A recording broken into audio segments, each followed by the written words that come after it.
Guys, welcome back to TT DP blog. তো সবাই কেমন আছেন? আশা করি সবাই ভালো আছেন, আমিও ভালো আছি। তো আজ নিয়ে চলে এসেছি একদম অতি অতি সাধারণ একটা রান্না। তো সাধারণ রান্নাটা কি? ডিমের তরকারি। ডিমের তরকারি করেছি, তার সাথে আমি মালায়ালাম পদ্ধতিতে বিটরুট ভাজি করেছি। তো কিভাবে ভাজি করেছি সেটাও দেখিয়েছি, আর ডিমের তরকারিটা কিভাবে করেছি সেটাও দেখিয়েছি। আমি জানি সকল বন্ধুদেরই ডিমের তরকারিটা জানা কমন জিনিস, তবুও কি করব, তবুও ভাবলাম যে না, আমি একটু ভিডিও করি ডিমের তরকারিটা, কারণ অনেকে তো অনেক রকমভাবে রান্না করে। তো দেখাই যাক আমার রান্নাটা কেমন হয়েছে। চলুন তাহলে আমার রান্নাটা দেখতে থাকুন, সঙ্গে থাকুন।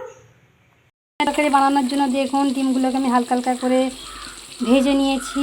এদিকে টমাটো গ্রেট করে নিয়েছি, পেঁয়াজ গ্রেট করেছি, আদা রসুন গ্রেট করেছি, কাঁচা লঙ্কা কুচিয়েছি। তো এর মধ্যে আমি খানিকটা ধনেপাতা দেবো। আর এইদিকে এই যে আলুটা ভাজা করছি। তো সুন্দর করে আলুটা ভাজা হয়ে গেছে, দেখতেই পাচ্ছেন। তো এর মধ্যে আমি সব কিছু একসাথেই দিয়ে দেবো।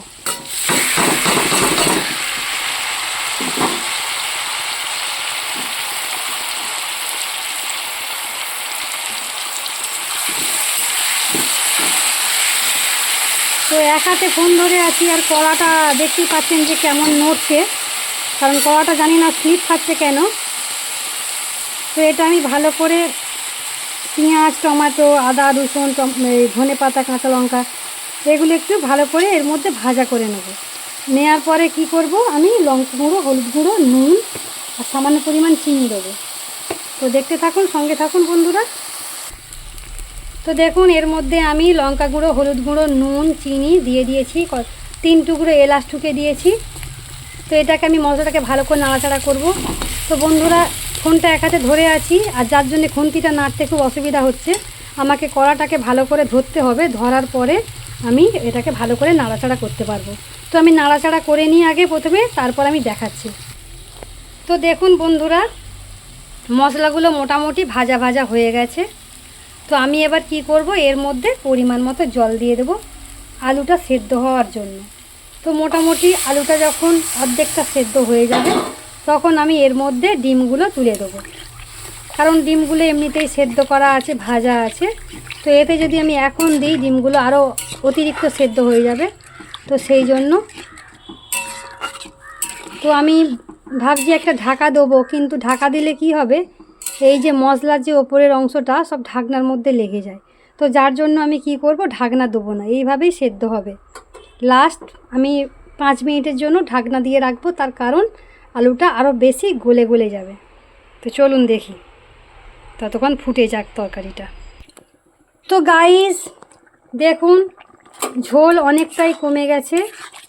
তো আমি এবার কি করব, আমি এবার এর মধ্যে ডিমগুলো দিয়ে দেবো, দিয়ে আমি কমসে কম আরও 5 থেকে 7 মিনিট এটাকে বয়েল করব, তারপর এটা আমি নামিয়ে নেব।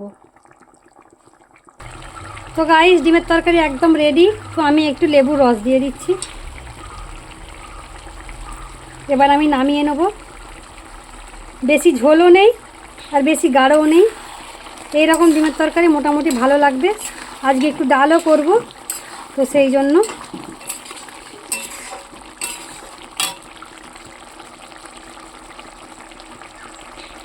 আর একটা জিনিস কি করব, বিটরুট ভাজি। তো দেখতেই পাচ্ছেন, বিটরুটকে আমি একদম গুঁড়ো গুঁড়ো করে কেটেছি, তার সাথে পেঁয়াজ কেটেছি, তার সাথে কাঁচা লঙ্কা কেটেছি। এইটাকে আমি ভাজি বানাবো।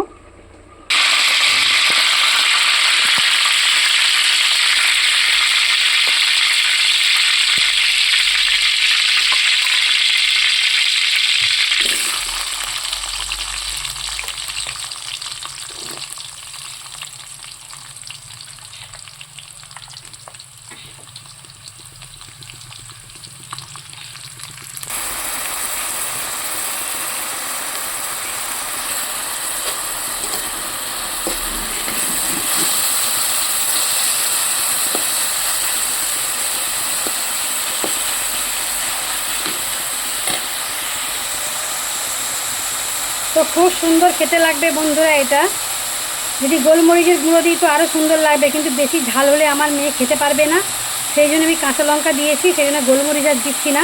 যদি পারেন আপনারা গোলমরিচ দেবেন খানিকটা, আর নারকেলের কুড়ো, যদি আপনাদের কাছে নারকেলের কুড়ো থাকে সামান্য পরিমাণ মিষ্টি মিষ্টি নারকেলের কুড়ো, ওইটা দেবেন, দারুণ লাগবে খেতে। তো চলুন বন্ধুরা, আজকের তো ডিমের তরকারি আর আমার এই বিট ভাজি তো মোটামুটি হয়েই এসেছে, আর একটু বাকি আছে, পেঁয়াজগুলো আর একটু হলে তারপর নামিয়ে নেব। তো চলুন আজকের মতো টাটা বাই বাই, বিদায় নিচ্ছি। আবার নেক্সট ব্লগ নিয়ে হাজির হয়ে যাব, ততক্ষণ দেখতে থাকুন, সঙ্গে থাকুন।